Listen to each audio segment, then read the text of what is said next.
Bapak Ibu, saudara-saudari semua, selamat Natal. Hari ini edisi spesial yaitu edisi Natal. Oke, sebelumnya kita mulai doa aja dulu ya. Bapa di surga, terima kasih buat pemberian terbesar dalam kehidupan kami, yaitu Yesus lahir di bumi. Dan kelahiran Tuhan Yesus juga satu tujuan, menjadi korban buat penebusan kami. Sehingga kami menjadi anak-anak Bapa yang terkasih. Jadi bait Roh Kudus, mengerti kehendak Tuhan, menyatakan juga Tuhan, terang Tuhan di muka bumi ini, dan juga menyatakan otoritas dan kuasa Tuhan yang ada bersama kami. Sebab itu, biar dengan kebenaran firman Tuhan, kami berjalan di dalam kekuatan dan kuasa dan kemenangan yang Tuhan sudah sediakan buat kami. Terima kasih, di dalam nama Yesus kami bersyukur. Amin. Oke, kita hari ini langsung aja, suasana indah, kita mau melihat apa yang Tuhan mau sampaikan kepada kita di hari Natal ini. Ya, kita mulai aja bahwa hari Natal itu biasa suasananya senang, sukacita. Ya, dan kita merayakan Yesus lahir di kota Bethlehem. Dan semuanya adalah sukacita surgawi. Tetapi tahukah Bapak Ibu bahwa Bethlehem tidak dimulai dengan kelahiran Tuhan Yesus? Bethlehem ke beberapa abad, ya beberapa ribu tahun kemudian bahkan, ya sesuatu terjadi, suatu tragedi. Yuk kita lihat aja. Firman-Nya kita ngelihat dari Kejadian 35 ayat 16 sampai 21. Saya bacakan. Sesudah itu berangkatlah mereka dari Betel. Ketika mereka tidak berapa jauh lagi dari Efrata, bersalinlah Rahel. Ini adalah Yakub dengan keluarganya, ya. Dan bersalinlah itu sangat sukar. Sedang ia sangat sukar bersalin, berkatalah bidan kepadanya, janganlah takut. Sekali ini pun anak laki-laki yang kau dapat. Dan ketika ia hendak membuskan nafas, sebab ia mati kemudian, diberikannya nama Ben-Oni kepada anak itu, tetapi ayahnya menamainya Benyamin. Demikianlah Rahel mati, lalu ia dikuburkan di sisi jalan ke Efrata, yaitu Bethlehem. Yakub mendirikan tugu di atas kuburnya. Itulah tugu kubur Rahel sampai sekarang. Sesudah itu berangkatlah Israel, lalu ia memasang kemah di seberang Migdal Eder. Nah, Bapak Ibu, saudara-saudari terkasih, berbeda dengan suasana Bethlehem ketika Yesus lahir. Bethlehem pada saat Yakub ada di saat itu dengan Rahel adalah suatu masa yang tragedi buat Yakub, dan Yakub adalah Israel. Lalu satu hal yang juga paralel dengan kita, saudara-saudari harus ingat bahwa Israel penuh dengan paralel, perumpamaan, tipologi, ya. Sebab itu kadang kita harus melihat sehingga mendapatkan lebih lagi pandangan dari dalam hal-hal yang selama ini mungkin kita nggak lihat, kita bisa lihat. Dan itulah kehidupan kita. Oke? Jadi sesuatu yang seharusnya sukacita bagi Yakub, yaitu menunggu kelahiran anaknya, tetapi kemudian menjadi tragedi karena yang terjadilah istri yang tercintanya meninggal. Kita tahu bahwa Yakub memiliki dua istri dari Laban, yaitu Leah dan Rahel, tetapi Yakub lebih mencintai Rahel, ya. Tetapi istri inilah yang meninggal. Kita tahu bahwa ini bukan hal yang mudah buat Yakub, ya. Dan itulah kenangan Bethlehem seharusnya adalah kenangan yang indah, tetapi menjadi suatu kenangan yang buruk buat Yakub. Bethlehem harusnya adalah berarti kota roti ataupun kota kelimpahan, tetapi yang terjadi bukannya kelimpahan tapi kesusahan, ya. Bethlehem harusnya adalah tempat berbuah. Berbuah itu berkonotasi dengan untuk bersukacita, bertumbuh, berkembang, tetapi yang terjadi adalah kematian, ya. Yang terjadi adalah ratapan, bukan sukacita. Yang terjadi adalah Anda berakhir, harapan Anda berakhir, harapan Yakub berakhir untuk bisa bersama dengan Rahel, ya.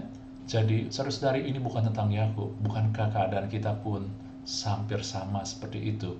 Dalam kehidupan kita, mungkin saat ini, ataupun ya beberapa saat yang lalu, ataupun juga ke depan nanti. Ya, kita nggak tahu. Banyak hal yang sepertinya kita nggak ngerti. Nah, seharusnya kita mengalami sukacita, kok nggak mengalami. Tuhan janjikan sukacita, Tuhan janjikan kelimpahan, Tuhan janjikan hidup yang berbuah penuh dengan sukacita, kita berkembang terus, tetapi kenyataannya sepertinya kegelapan, sepertinya tidak ada buah lagi, sepertinya tidak ada harapan lagi. Bukankah itu sering terjadi? Terutama di tahun 2020 ini, kita sering melihat, kita sudah mengalami bagaimana diawali dengan banjir, lalu bahkan saudara-saudari juga dengan COVID ini. Jangankan untuk berkembang, untuk bertahan di dalam kehidupan, dalam pekerjaan, dalam bisnis aja pun susah, bukan? Banyak orang mengalami hal seperti itu. Dan jangankan roti kelimpahan, ya, untuk kita bergumul saja hari lepas hari nggak mudah. Nah, inilah keadaan kenyataan dan inilah Tuhan mau bicara kepada kita, bukan kepada Yakub yang adalah memiliki istri Rahel tetapi satu hal, bahwa Tuhan sangat mau kita melihat kepada Dia. Apa yang terjadi kepada Bethlehem kemudian, beberapa ratus tahun ataupun beberapa abad kemudian, bahkan ribu, terjadi adalah ketika Yesus datang, Bethlehem itu berubah.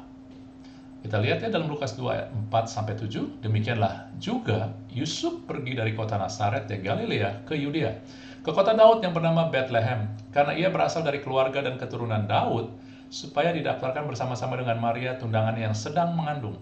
Ketika mereka tiba di situ dan waktunya bagi Maria untuk bersalin, ia melahirkan seorang anak laki-laki, anaknya yang sulung, lalu dibungkus dengan lampin dan dibaringkannya di dalam palungan, karena tidak ada tempat bagi mereka di rumah penginapan. Bapak Ibu, begitu banyak hal kesamaan di sini, tetapi perbedaannya adalah sukacita. Kenapa? Yesus ada di situ. Tanpa Yesus tidak akan terjadi sesuatu. Tetapi ada hal yang bersamaan di sini terjadi, bahwa di situ terjadi ketika Yakub, Bethlehem Yakub, ada kelahiran, tetapi juga ada kematian. Rahel mati, Benyamin hidup. Ya.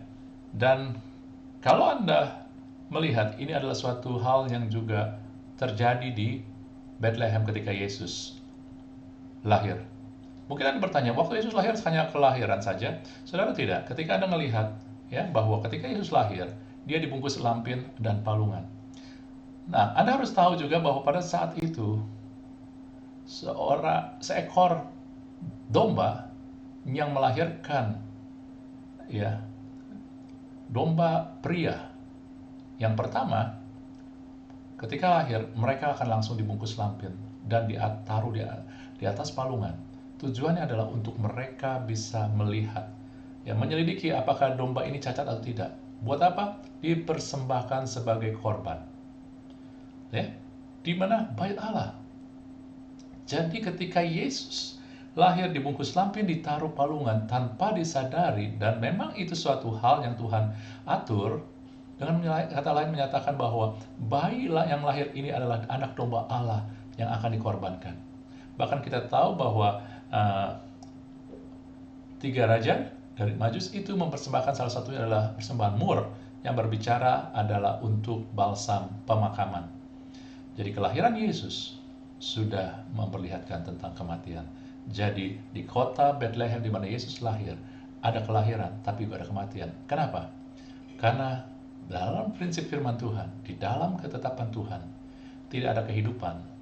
Ya, ketika kita jatuh dalam dosa, ketika kita ada di dunia ini, yang telah jatuh, tidak ada kehidupan yang tidak dibayar dengan kematian. Benyamin harus hidup tetapi dibayar dengan Rahel. Ya.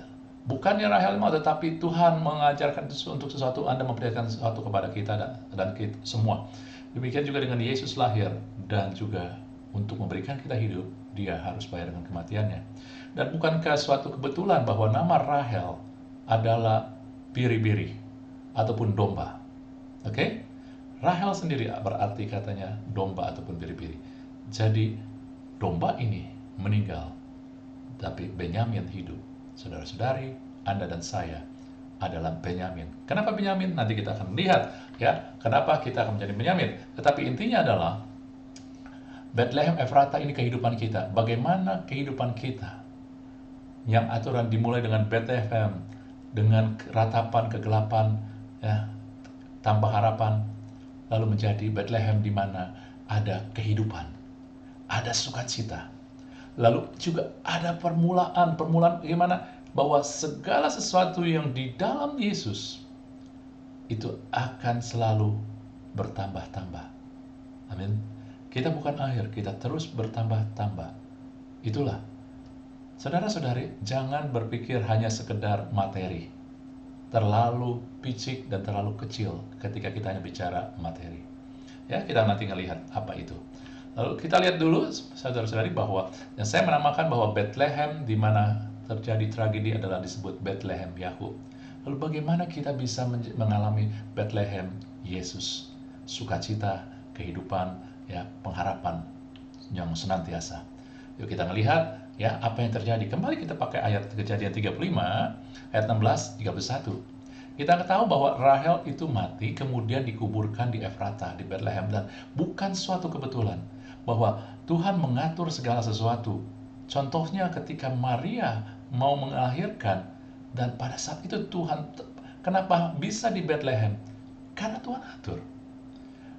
Tuhan bisa atur dengan segala cara. Walaupun mungkin dengan pendudukan Romawi, saat itu Israel sedang dijajah oleh bangsa Romawi, mengharuskan mereka disensus, dan mau nggak mau mereka balik, dan terjadilah saat mereka balik itu adalah waktu untuk melahirkan bagi Maria dan di Bethlehem. Dan demikian juga Rahel, kenapa dia ada saat itu di Bethlehem? Tuhan atur semuanya. Tetapi ketika Rahel mati, Yakub dia bersedih, dia berduka, lalu di situ dikatakan, kita tadi lihat bahwa dia membangun Migdal Eder. Kita tahu bahwa Rahel itu tadi saya dikatakan berarti domba, ya. Domba itu mati, itu melambangkan Yesus membayar harganya, domba Allah. Tetapi kita ngelihat Migdal Eder, ketika itu juga ketika berduka, Yakub mendirikan Migdal Eder. Apa sih Migdal Eder? Migdal Eder kalau kita tahu itu adalah, Migdal itu menara, Eder itu kawanan domba ataupun ternak. Sehingga Migdal Eder itu adalah menara kawanan ternak. Bukannya menara biasa, tetapi menara ini memang saat ini ataupun saat itu dan sampai Yesus datang, waktu pada bangsa Israel saat itu, di mana persembahan kepada bait Allah masih diberikan. Ya, ketika bait Allah belum dihancurkan, selalu harus ada korban domba. Orang Israel ketika bait Allah belum dihancurkan, mempersembahkan korban domba, ya, sehari 2 kali, pagi dan petang. Dan untuk itu mereka harus punya persediaan domba yang banyak. Di mana mereka dapatkan? Di Migdal Eder. Di Migdal Eder. Sejak saat itu Migdal Eder ini adalah Bethlehem. Bethlehem hanya kira-kira 1000 langkah dari Yerusalem, bait Allah. Sehingga begitu mudah untuk mendapatkan domba ini, ya, untuk dikorbankan. Sehingga Migdal Eder saat itu adalah tempat di mana pemeliharaan domba-domba tujuannya untuk dikorbankan. Kenapa saya mau katakan ini semua sih? Saya mau katakan begini, Tuhan mau katakan kepada kita begini, bahwa ketika kita sedang mengalami hal-hal yang kita mengerti, hal-hal yang Yakub alami seperti Yakub alami, ya, banyak kali ketika kita alami kita nggak mengerti, tetapi percaya aja, ketika suatu saat ini mungkin Anda nggak mengerti kenapa sih masalah ini terjadi, kenapa hidup saya jadi kecewa, tanpa harapan, tanpa semangat, ya, ataupun juga tragedi dalam hidup kita terjadi. Bapak Ibu saudara-saudari, kadang saat ini yang terjadi kita nggak ngerti, tetapi suatu saat ketika Tuhan singkapkan, Tuhan bukakan, suatu saat ketika, ya, hal-hal yang Tuhan ikut campur dan Tuhan lakukan, kita bisa lihat, kita baru ngerti. Sama seperti ini, Migdal Eder harus ada. Yakub harus menunjukkan tentang Migdal Eder, membangun Migdal Eder, walaupun dengan hati yang pedih karena itu mengingatkan kepada, ya, istrinya yang meninggal saat itu. Tetapi itu adalah suatu hal yang Tuhan harus berizinkan terjadi untuk suatu yang jauh lebih besar buat Yakub dan keturunannya dan buat kita semua. Kenapa? Karena Yesus harus lahir di Migdal Eder, di Bethlehem. Bukankah itu?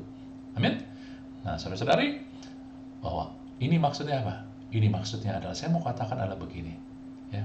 Bukan suatu kebetulan apa yang terjadi di Bethlehem dalam kehidupan Yakub, tetapi Tuhan mau kasih unjuk bahwa Tuhan memiliki rancangan rencana tentang domba korban, tentang Yesus yang akan lahir di Bethlehem. Menunjukkan apa? Sebab Tuhan dengan semua ini sedang menunjukkan bahwa Dia memiliki rancangan yang baik bagi kita semua. Yesus lahir adalah rancangan sempurna, persembahan sempurna bagi kita semua. Amin. Jadi ketika keadaan sulit, keadaan sukar, Anda nggak ngerti mengapa ini harus terjadi, mengapa kita harus lalui masa-masa sulit ini, Anda ingat aja, percaya aja. Mungkin saat ini kita nggak ngerti, that's okay. Tapi percaya bahwa Tuhan memiliki rancangan yang sangat baik buat kehidupan kita. Nggak mungkin nggak. nggak tahu kapan. Tapi Yeremia 29 ayat 11 katakan, sebab itu aku mengetahui rancangan-rancangan apa yang ada padaku. Ada pada Tuhan, bukan ada pada kita, Anda dan saya. Karena kalau ada pada Anda dan saya, kita bisa ngerti. Tetapi pada Tuhan, kita nggak ngerti. Tuhan bilang, rancangan-rancangan apa yang ada padaku mengenai kamu, mengenai kita. Yaitu rancangan damai sejahtera, bukan rancangan kecelakaan, memberimu masa depan penuh harapan. Hari depan penuh harapan.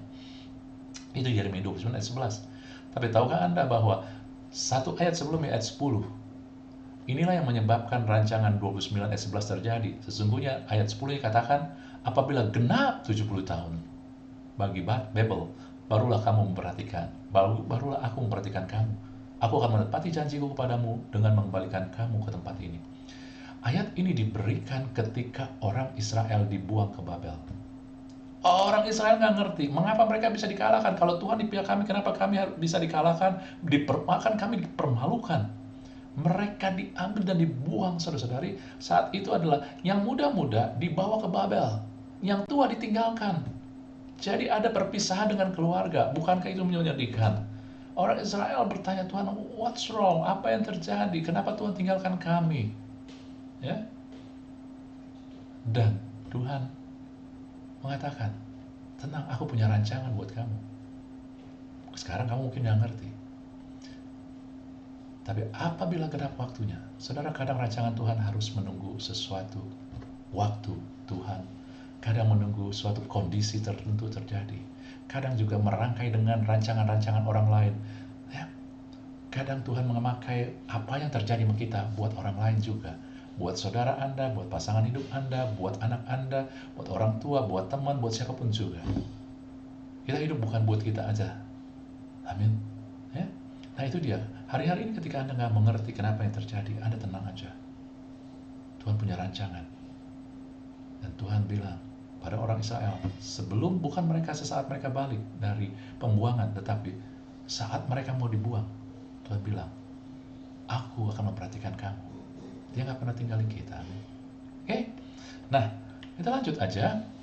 Kejadian 35, 16-21, bahwa kita tahu tentang Migdal Eder ini, saudara-saudari, ya, menjadi penting. Kenapa? Adalah satu lagi nabi yang bernubuat tentang Bethlehem, yaitu Mika. Di dalam Mika 4 ayat 8, saya bacakan, dan engkau, hai menara kawanan domba, hai bukit putri Sion, kepadamu akan datang dan akan kembali pemerintahan yang dahulu, kerajaan atas putri Yerusalem. Saudara-saudari, menara kawanan domba itu adalah Migdal Eder. Tadi Anda sudah belajar, Migdal itu adalah menara, Eder itu kawanan domba. Dengan kata lain, apa sih maksudnya di sini? Tuhan sedang berbicara apa? Saudara, bukan suatu kebetulan. Karena Anda tahu ceritanya bahwa pada suatu saat, setelah ratusan tahun kemudian, setelah Rahel mati, Yakub berduka. Beberapa ratus tahun kemudian, bangsa Israel dijajah oleh kaum Babel dan dibuang ke Babel. Dan saudara-saudara tahu nggak? Ketika mereka dibuang ke Babel, hal yang terjadi adalah dalam perjalanan mereka dari Yerusalem ke Babel, mereka harus melewati Migdal Eder. Dan ketika mereka berjalan ke Babel, di dalam kesedihan mereka, lalu mereka melihat Migdal Eder, dan mereka ingat apa yang dinubuatkan oleh Mika, bahwa hai kawanan domba, hai menara domba, menara kawanan domba, hai putri Sion, karena ini bicara tentang kepada Rahel, kepadamu akan datang kembali pemerintahan yang dahulu. Tuhan ketika mereka keluar, Tuhan juga sama tadi, bukan hanya memberikan Yeremia 29 ayat 11, tetapi Tuhan juga menjanjikan bahwa kepadamu akan datang kembali pemerintahan yang dahulu. Kamu akan dipulihkan. Saudara-saudari, ya, bukankah ini suatu penghiburan dan pengharapan? Inilah Tuhan kita. Ketika kita mengalami masa-masa sulit, sesulit apapun juga, Tuhan itu tetap setia. Tuhan itu tetap memberikan kekuatan dan penghiburan kepada kita. Dia nggak pernah bisa menyangkal siapa dirinya. Karakter Tuhan inilah yang membuat kita bisa bertahan. Karakter Tuhan itu yang salah satu yang paling utama adalah kesetiaan Tuhan. Tuhan itu setia, walaupun umat Tuhan tidak setia. Ketidaksetiaan umat Tuhan punya konsekuensi, tetapi tidak menjauhkan dari kesetiaan Tuhan. Kesetiaan Tuhan tidak pernah berubah. Ketidaksetiaan umat Tuhan, umat Israel membuat mereka jadi tawanan, tetapi tidak pernah menjauhkan mereka dari Tuhan.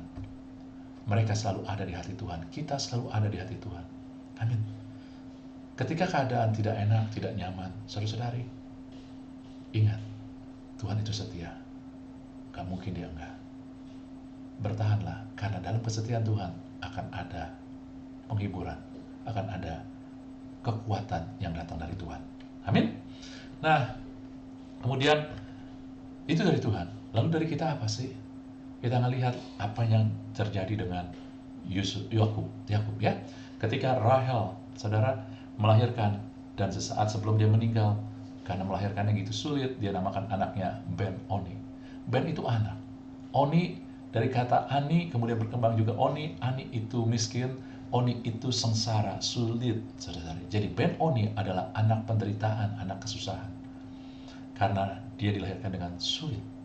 Tetapi bagaimana berapa cintanya pun Yakub kepada Rahel, tetapi dia memiliki iman bahwa tidak, anak ini bukan Ben-Oni. Yakub tetap dipakai Tuhan untuk menyatakan suatu nubuatan bahwa anak ini Benyamin, saudara-saudari. Dengan kata lain, Tuhan sudah mengatakan, keadaan kita hari-hari ini mungkin sulit, mungkin susah, tetapi percayalah, suatu rancangan Tuhan yang Tuhan sudah berikan membuat kita akan menjadi Benyamin. Apa itu Benyamin? Benyamin adalah Ben anak, Yamin kanan, anak tangan kanan. Saudara-saudari, ke dalam adat orang Israel, tangan kanan adalah tangan yang memberkati, tangan yang memberikan kemurahan. Ya, ketika bapak-bapak leluhur kita mengurapi ataupun memberkati anak-anak, terutama anak sulung, mereka akan menaruh tangan kanan. Tangan kanan ini akan memberikan perkenanan lebih, ya, berkat yang lebih. Jadi ketika dikatakan Benyamin, itu artinya Anda mendapat menjadi orang yang lebih diberkati, lebih dapat perkenanan. Saudara, saudari, percayalah, oleh kelahiran Yesus, kita menjadi Benyamin, yaitu posisi kita, orang-orang yang diberkati, berkenan.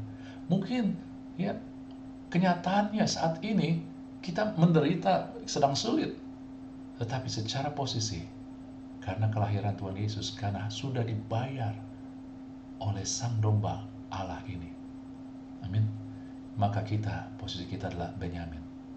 Dan tinggal waktu saja ketika Anda percaya pada rancangan rencana Dia, ketika Anda dan saya berpegang dan bersandar kepada karakter Tuhan yang setia, maka perkenanan Allah, berkat Tuhan itu akan segera dinyatakan dalam kehidupan kita. Amin. Jadi rangkumannya, saudara-saudari, ya, anak bagaimana penderitaan, kesulitan menjadi perkenanan Allah. Kita ngelihat dari sikap kita, jangan negatif, tetap percaya bahwa yang baik pasti terjadi. Dan sama seperti Yakub, sesudah itu, sesudah masa perkabungan, dia mulai melangkah, tetap melangkah maju. Jangan ya menjadi pahit, jangan menjadi tawar hati, bahkan menjadi marah sama Tuhan. Sebagian orang marah sama Tuhan. Jangan, saudara, tenang aja, Tuhan punya tujuan. Kita nggak ngerti, nggak ada masalah, tetapi jangan sampai nggak percaya. Tuhan setia. Ya, mungkin kita nggak setia, kita melakukan kebodohan, kesalahan, tetapi Tuhan tetap setia sama kita. Ketika kita berbalik, Dia langsung terima sama kita. Oke? Dan inilah bagaimana menjadikan Bethlehem Efrata, Bethlehem Yakub, menjadi Bethlehem di mana Yesus ada. Ada sukacita, kehidupan, kelahiran, ada pengharapan yang baru. Saudara, tadi dua aja dari Tuhan. Tuhan mau kita melihat, ya, lihat Tuhan memiliki rancangan yang sangat baik buat hidup kita. Rancangan damai sejahtera, masa depan penuh harapan. Jangan ragukan kesetiaan Tuhan. Ya, ketika Anda percaya ini, maka inilah yang membuat Anda melihat bagaimana ratapan di Bethlehem menjadi sorak-sorai sukacita karena Yesus hadir. Tetap percaya, yang baik pasti terjadi dalam kehidupan kita. Mungkin nggak hari ini, nggak masalah, tapi pasti terjadi. Tetap melangkah maju, apa yang Anda bisa lakukan. Amin. Demikianlah pesan Natal, Anda renungkan, dan terimalah ini bagi suatu pernyataan kasih untuk Anda dan saya memiliki terang dan tuntunan dan kepastian, otoritas dan kuasa memasuki tahun 2021 ini. Kita nggak tahu apa yang terjadi, tetapi kita tahu posisi kita adalah Benyamin, orang-orang yang diberkati, yang diberikan perkenanan, karena ada yang bayar. Yesus sudah bayar buat kita. Jangan ragukan itu. Dan Dia adalah setia. Amin. Kiranya Tuhan memberkati kita semua. Kita tutup dengan doa. Terima kasih Bapa di surga, berkati anak-anakmu dengan berkat yang datang dari tangan kananmu, yaitu sehingga kami semua mendapatkan kemurahan Tuhan. Kami semua mendapatkan Tuhan berkat yang berlimpah-limpah. Kami tahu posisi kami itu sudah dibayar oleh Tuhan Yesus. Sebab itu, apapun keadaan yang kami lihat sekarang dan ke depan, tidak menentukan apa yang kami nikmati, tetapi yang kami nikmati karena posisi kami, dan kami menikmati adalah berkat, kemurahan, perkenanan Tuhan, karena rancanganmu adalah rancangan masa depan penuh harapan. Kesetiaanmu tidak diragukan. Terima kasih Bapa. Di dalam nama Yesus kami bersyukur. Amin. Tuhan berkati kita semua.